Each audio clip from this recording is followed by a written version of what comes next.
It's officially getting real. Federal investigators are reportedly preparing to possibly bring witnesses in front of a grand jury in the Diddy case. Now, we all been wondering what they found in that house when they was raiding it. Now, you know, they didn't have no warrants for actual bodies. They had warrants for electronics and video surveillance tapes and all different types of stuff like that. Who knows who was on them tapes doing what? Who knows what they saw?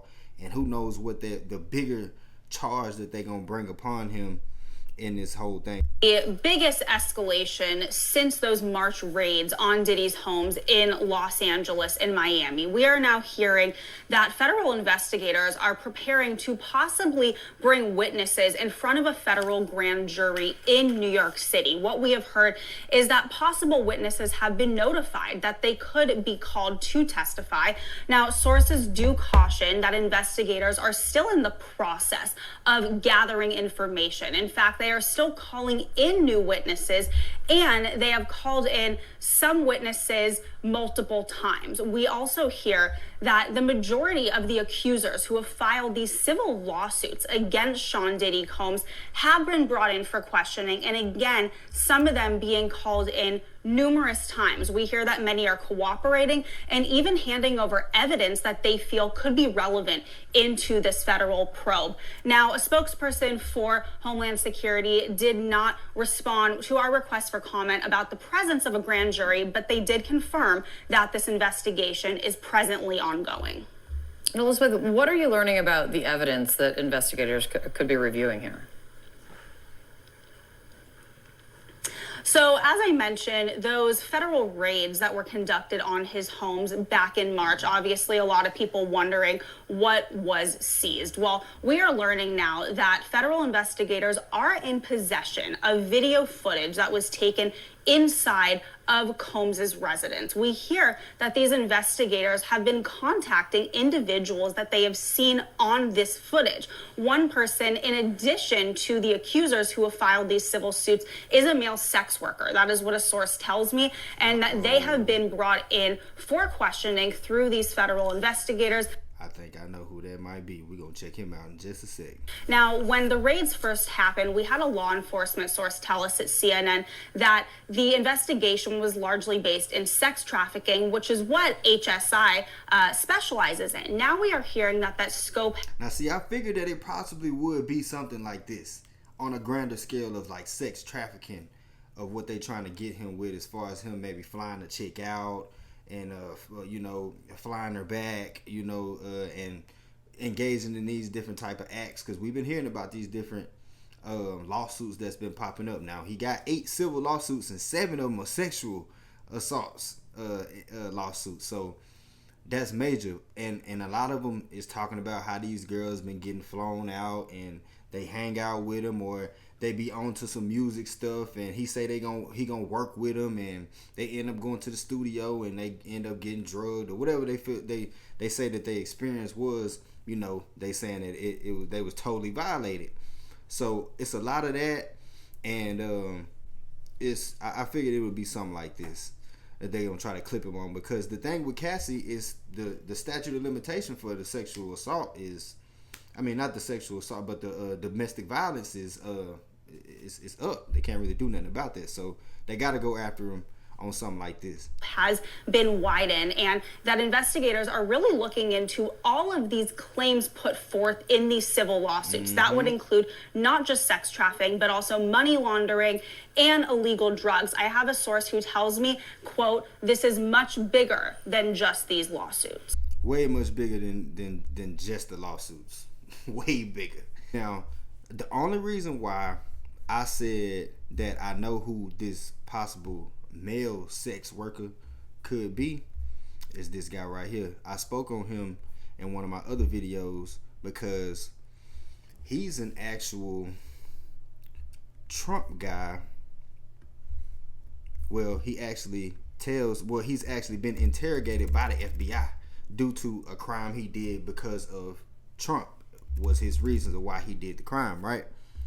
And when he was interrogated and he was, giving his little spiel, he mentioned how he learned about these different lawyers and just started giving this whole spiel to people and how he ended up doing what he was doing and all this and that. But Diddy was mentioned. This is when he starts to create a web of people that he believes are involved in a larger conspiracy.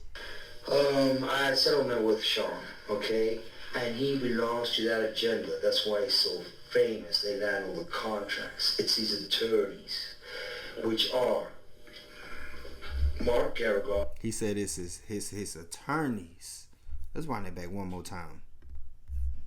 Larger conspiracy. I had settlement with Sean, okay? And he belongs to that agenda. That's why he's so famous. They land all the Said he belongs to the agenda. That's why he's so famous. contracts. It's his attorneys, which are Mark Garagos and Ben Mercedes. Mark Garagos and Ben Mercedes. Who are these guys? I think these guys are actual Trump lawyers or former Trump lawyers. Let's listen. Ben Mercedes worked for Bad Boy Entertainment for 4 years and worked for Hillary Rodman for 5. Okay? So Mark Garagos and Ben Mercedes might be names you recognize. They are well-known legal partners who have represented celebrities like Michael Jackson, Chris Brown, Winona Ryder, Colin Kaepernick, Jussie Smollett. Now, Mark Garagos has helped Combs fight legal battles before. In fact, in 2015, the Los Angeles County District Attorney decided not to file felony charges against Combs after he reportedly assaulted a football coach at UCLA with a kettlebell. Hey, remember I told y'all about that. This boy ain't nothing to be played with. I told y'all. Remember he assaulted that coach. I talked about that in one of my earlier videos. Him and his son Justin, when Justin was playing at UCLA. Yeah, boy, been about that. Been a bad boy. Well, wait. Now, Combs' son Justin was on the team. The coach reportedly sent him home from practice. It was all a big mess. Ben Mercedes, though, he has an even closer relationship with Combs. He was actually a Bad Boy Entertainment intern back when it was Bad Boy Records. Ben and his father Kenny were honored at a Variety magazine event called Power of Law back in 2019, and Combs was there to speak about them. Ben Mercedes also took the podium and had some kind words for Combs. He said, quote, "Sean Combs gave me an internship which changed my life when I was in high school. For those who don't know, Bad Boy Records is the SEAL Team 6 of internships. It prepared me for everything, being under Puff's tutelage, which is why I think when judges yell at me, it's nothing compared to Puff." He talked about joining up with Mark Garagos after he graduated from Georgetown, saying he believed Garagos truly liked him because, quote, "No matter how hard he yelled at me, I was willing to take it based on everything I had experienced with Puffy." Okay, so Adi knows. Sound like y'all done been through some shit together. But yeah, this the guy right here who claimed, who was, giving his spiel and talking about these lawyers and the reason why he did the crime he did, which was rob a bank.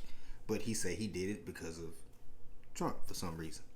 That Garagos and Mercedes are connected with Combs, but the agenda that they're supposedly pushing is unclear at this point in the interview.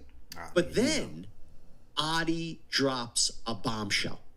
So, in a 2023 lawsuit, Cassie, whose real name is Cassandra Ventura, she sued Sean Combs. She claimed that the rapper just supplied her with drugs, forced her to participate in group sex with prostitutes. She says that the sessions were often filmed.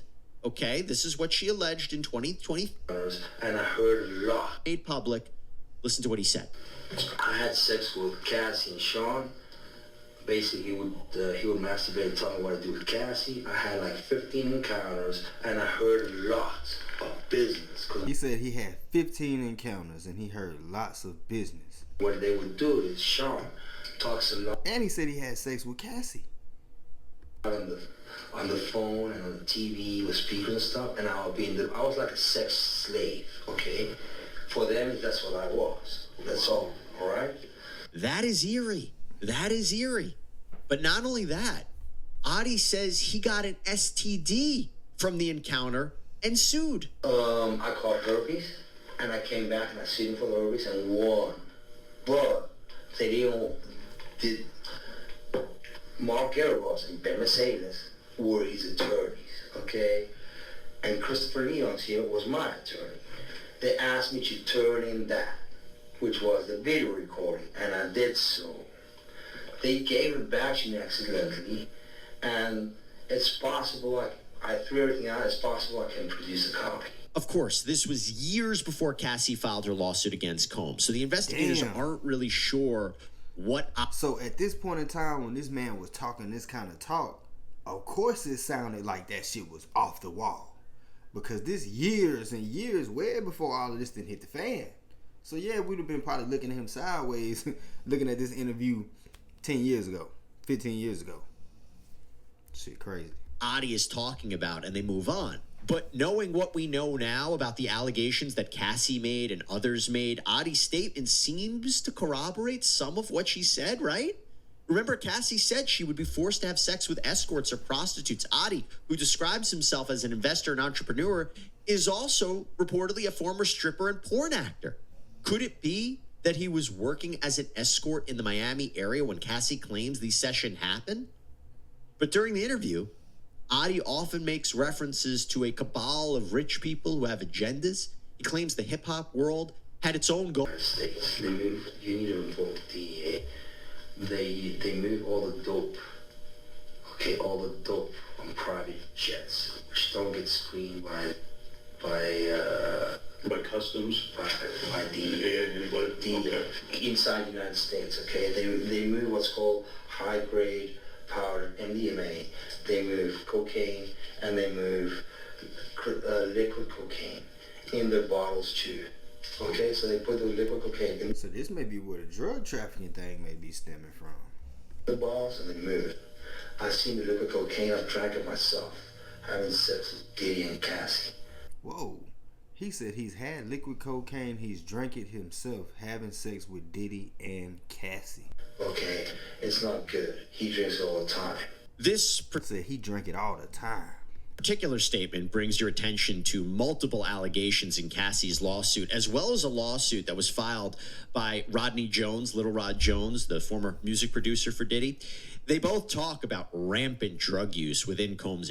Okay, was he scared that I was exposing? I don't want to talk about Diddy right now. I want to talk about you. Help me understand you. By the way, we have found no evidence that Combs paid Adi $5 million. Just want to be clear about that. But seemed to believe that the attorneys were... Adi had made many pro-Trump statements and seemed to believe that the attorneys were trying to take him down. So he decided that the American flag draped across the front desk of a hotel would send some sort of message. Now, while some of what Adi had to say seems to correlate with the new investigation into Combs or these new allegations asserted against Combs, we do need to take everything with a very large grain of... Yeah, and hold on, we got one more person we want to check on. Now, we heard about it was bigger than just the Cassie thing. It could be sex trafficking, it could be drugs. So now we know who else was involved with this now. The Playboy himself, Brendan Paul. Now, Brendan Paul has now you know he got caught up in the Miami airport with the cocaine and possession of cocaine, and I think he had some maybe some paraphernalia or something like that, and he was picked up in reference of, you know, being a drug mule or for Diddy because of Lil Rod, who they just stated was naming him in the lawsuit, saying that he was allegedly bringing drugs to and from to Diddy, you know, as he pleased, you know. So, you know, Lil Rod, he didn't seen a lot. Who knows what he done seen and what he done heard and experienced.